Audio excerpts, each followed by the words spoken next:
look at this. Trump has turned on Vivek, betrayal, yada, yada, yada. Most people don't know the exact context behind Trump's Truth Social post. And it was brought to my attention, and I've got to say, Vivek responded with class.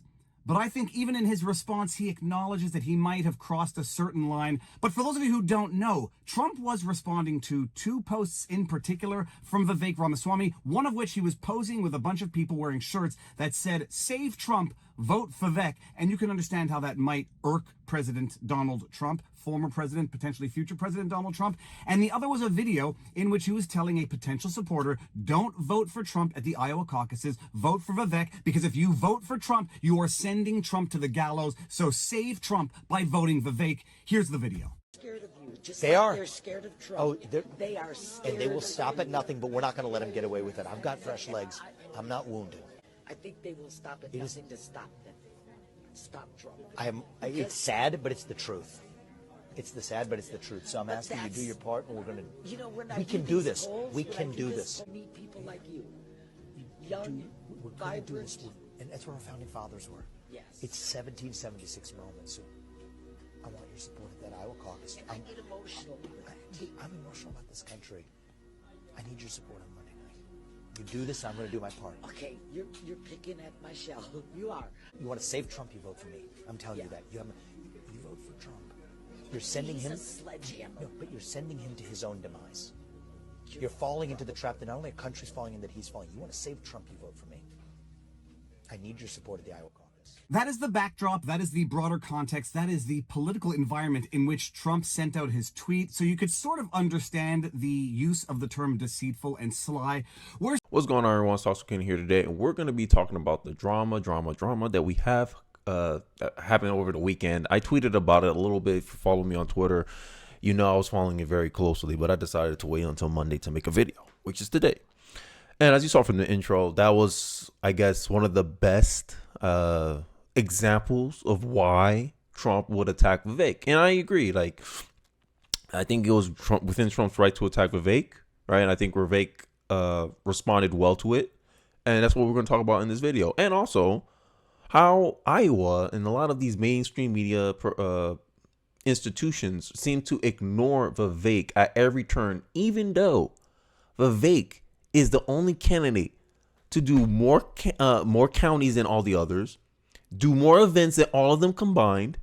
But for some reason, mainstream media is not mentioning him. We'll take more into that as we go into the video. But first off, shout out to Viva Frey. I think that's how you say his name. The whole video is in the link in the description, guys. So you don't have to worry about, oh, Kenny, I want to watch the whole thing. It's always in the description, guys, whenever you need it. Okay, let's get into the article. Trump attacks Vivek, not mega, in blistering attack ahead of Iowa caucus. Don't get duped. Now, my personal thoughts is they're both candidates running. I can accept that. Right. And some people say that maybe Vivek could have been like manipulative in that last clip when she's like, you've seen the lady, she's very emotional about supporting Trump. And people can say, to me, it didn't look good on Vivek's part. I don't know how it was cut.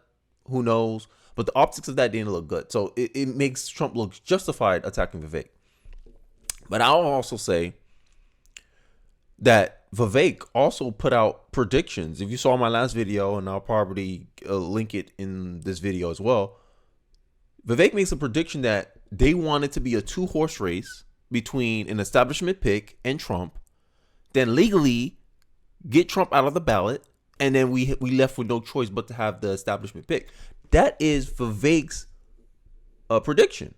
So if you have that context, you can see from Vivek's point of view that he may actually believe that he's trying to save Trump by running for office himself, because he thinks that legally Trump will get so prosecuted that he won't even be able to run for president at all. Now, some people will say, hey, why would they even let Vivek run? Well, to me, I think you can't really, they already kind of focus on Trump. And the polls show it, right? The polls show it that Trump has the best chance of winning. So I don't think they'll waste any effort on Vivek. Right. That's what I'm saying. Vivek reminds me of 2015 Trump. No one thought Trump was going to win 2015. But then he came out of surprise. And I think the same surprise can happen with Vivek. But maybe this is just me coping. Now, let's continue with the video. So let's go into the how Vivek responded. I think it was perfect on Vivek's part to how to respond. And I think This has been historical patterns. A lot of people felt like Vivek should have attacked Trump earlier, but I think conventional wisdom does not work on Trump, because we saw it with DeSantis. DeSantis started attacking Trump, his favorability started going down, right? And I think the best way you can handle Trump is not to really attack him, and I think that's a smart political strategy. A lot of people keep saying, "Oh, he should have been attacked. Is he finally done carrying Trump's water?" That's not the point. Trump is getting attacked by all these institutions, by the Democrats, legal avenues. If you just start attacking Trump on top of all this stuff that's happening in the backdrop, you kind of blend in with the rest of the attacks. And I think this is why it's not a smart political strategy to attack Trump, because it's just going to be viewed as, oh, you're just attacking Trump for your own perceived ends, right? That's how much the movement is loyal to Trump. But I digress. Let's get into the how Vivek responded. Yes, I saw Donald Trump's truth post. It's an unfortunate move, but by his campaign advisors. So he's not even blaming Trump. He's blaming his campaign advisors, right? I don't think friendly fire is helpful. Donald Trump was the greatest president in the 21st century, and I'm not going to criticize him in response to this late attack.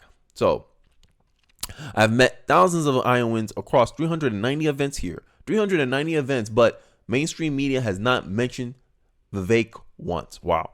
And they are deeply worried, and so am I, that this system won't allow Donald Trump anywhere near the White House again. It seems that they will stop at nothing to get him away from power, right? And it's believable, right? Like, if you're a Donald Trump supporter, you would understand, like, if this man truly believed that Donald Trump will not be able to get near the White House, you can see why he said what he said to the old lady.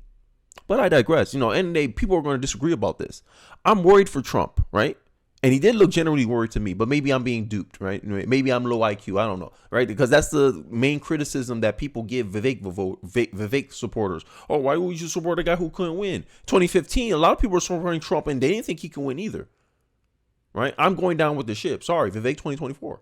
I go down with the ship. He lose. January 15, we'll find out today. We'll find out today if it's justified for him to continue or not, right? But I'll hold out to the last breath, right? I'm worried for our country. I have stood up against prosecutions against Trump, and I have defended him at every step. I showed up at the Miami courtroom in solidarity following his first federal indictment. I filed I don't know what that is, FOIA, the band to the Biden DOJ, and I submitted a Merkel brief this week with the Supreme Court calling on them to overturn Colorado's ruling. I pledge to remove myself from Maine and Colorado's primary ballots if they remove Trump, calling on DeSantis and Haley to do the same. But we have to open our eyes. Last time it was a man-made pandemic and big tech interference. So he gives an example of what he thinks can happen in 2024. Now the same billionaires are funding the lawsuits against Trump and are the ones trying to prop up Nikki Haley. The same MSM blasting Trump is lavishing praise for Nikki. They want to narrow this down to a two-horse race, which is I iterated before. We can't fall into that trap. 1 year from now, we will be looking back and say we were shocked that it happened. We were shocked that it happened, and we kicked ourselves for not stopping it. Our moment must live on. America First didn't start in 2016. It started in 1776. We owe it to our founding fathers to do the right thing for our country. I want to save Trump. I want to save Trump and to save this country. Let's do it together. You won't hear any friendly fire from me. And I think that's an important way of responding to it. Oh, you don't say, how dare you say you can save Donald Trump? I mean, if he don't win, who's going to save him? Last time I checked, in the beginning of the debates, Vivek was the only one who said he would pardon Trump if he became president. So if a non-Trump candidate becomes president, would you rather Nikki Haley or Vivek Ramaswamy? Because Vivek seems generally concerned that, hey, I shouldn't be doing this to this man. I pledge myself to remove myself from the ballot for Maine and Colorado because they're doing it to Trump. But guess who didn't follow? Nikki Haley and DeSantis. So based on principle, that's what I'm saying. Like, I don't understand what people want. Best case scenario, in my view, is that Trump comes in 1, Vivek comes in 2, Nikki Haley comes last. That will shock the system. And I think that's the outcome that Vivek wants. I think Vivek truly wants a two-horse race between him and Trump. So that way the establishment like, yeah, we're screwed. We're screwed. We can't take both candidates out. We're going to look like dictators. Right? I think that's the scenario that Vivek is going for. Let me know your thoughts in the comment section. But I digress. I think I've been rambling too long on this drama stuff.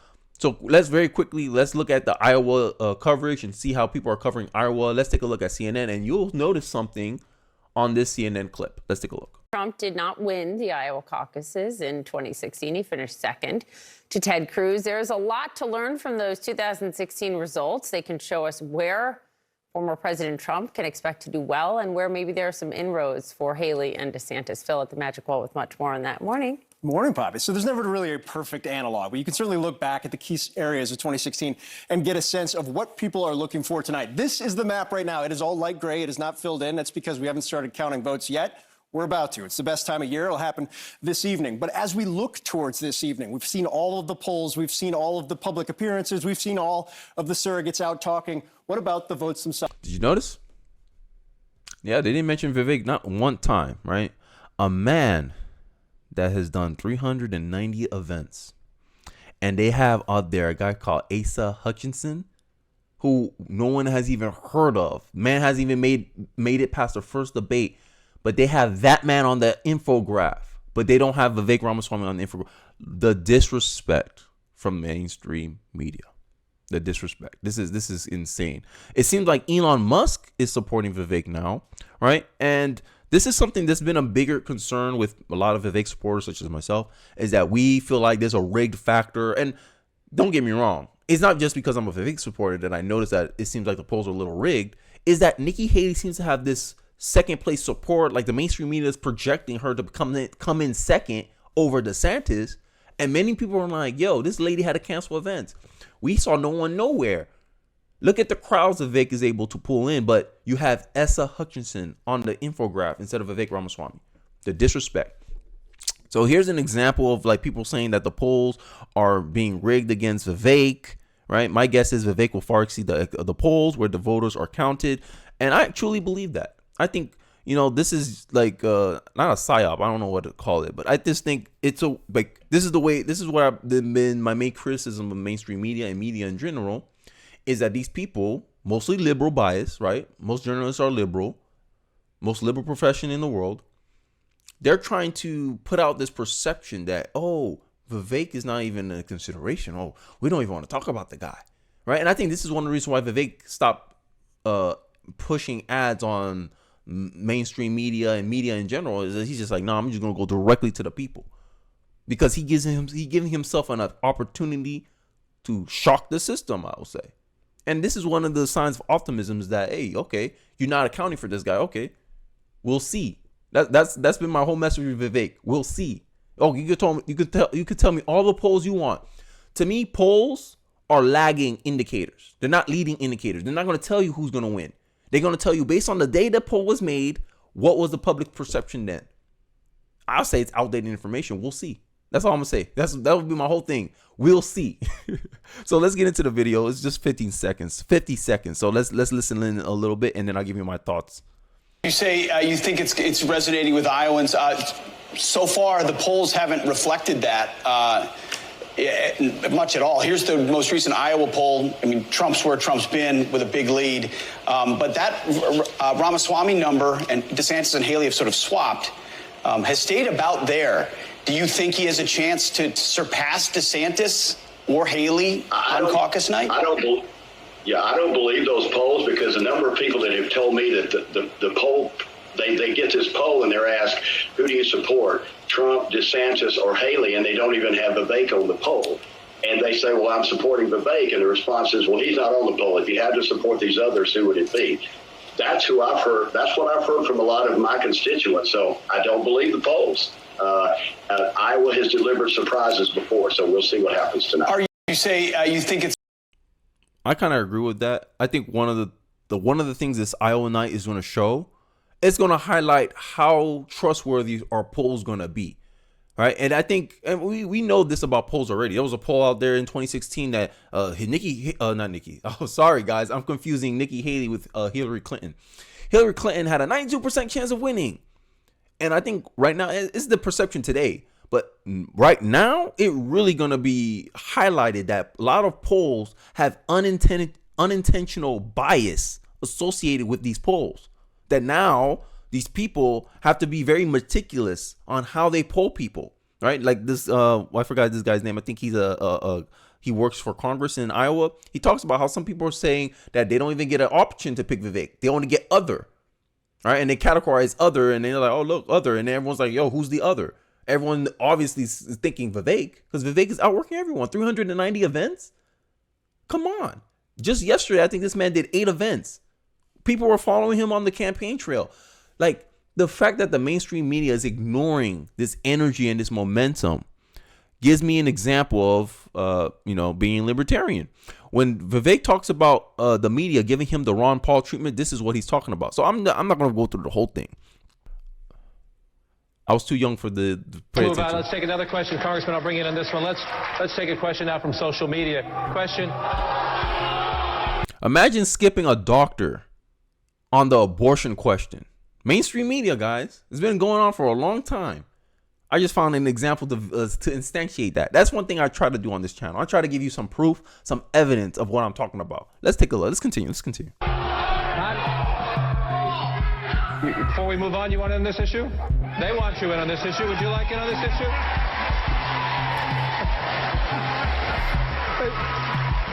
John, once again, it's a medical subject, and I'm a doctor, Look at the guy's face. He was like, what? I didn't know that. Oh my God. So that's an example of, like, not taking him into the polls, not considering what he has to say, right? A lot of people on social media is like, yo, this man's going to surprise some people, bro. And at the end of the day, snowstorm, only one group of people showed up when snowstorms were happening, and that's the Vivek crowd. So I don't know if Vivek's been conditioning people to go out in that snow, but I really think that if win or lose, Vivek really showed us what I think he kind of set the bar a little bit. And in the future, that would be kind of things that I would look for in a candidate. Say, how hard is he working for the people's vote? Is he just taking it for granted? Does he feel entitled to a vote? Like someone named, I forgot her name, Nikki Haley, right? I feel like she feels entitled. Oh, I'm entitled to second place. I'm entitled to win Iowa. I'm entitled to win New Hampshire, right? Trump, I can understand because he's being legally prosecuted. He don't have time, but imagine that. Look, I'm going down with the ship. I'll let you know tomorrow the aftermath, my thoughts on the whole Vivek situation. I believe realistically, at best, Vivek might get second place. That's the best case scenario in my eyes. I don't see him beating Trump. But best case scenario, I would want Nikki Haley to be last. That's just my thoughts, right? So I think Vivek on a low ball point, I think he'll get maybe 16% of the vote. Best case scenario, he gets 20. That's my range. But let me know in the comment section what your guys' thoughts on this. Do you feel a strange energy, optimism in the air, or you just think I'm just coping right here? Let me know your thoughts in the comment section below. I really like to hear them. Don't forget to like, comment, subscribe, and I'll see you guys on the next one. Peace.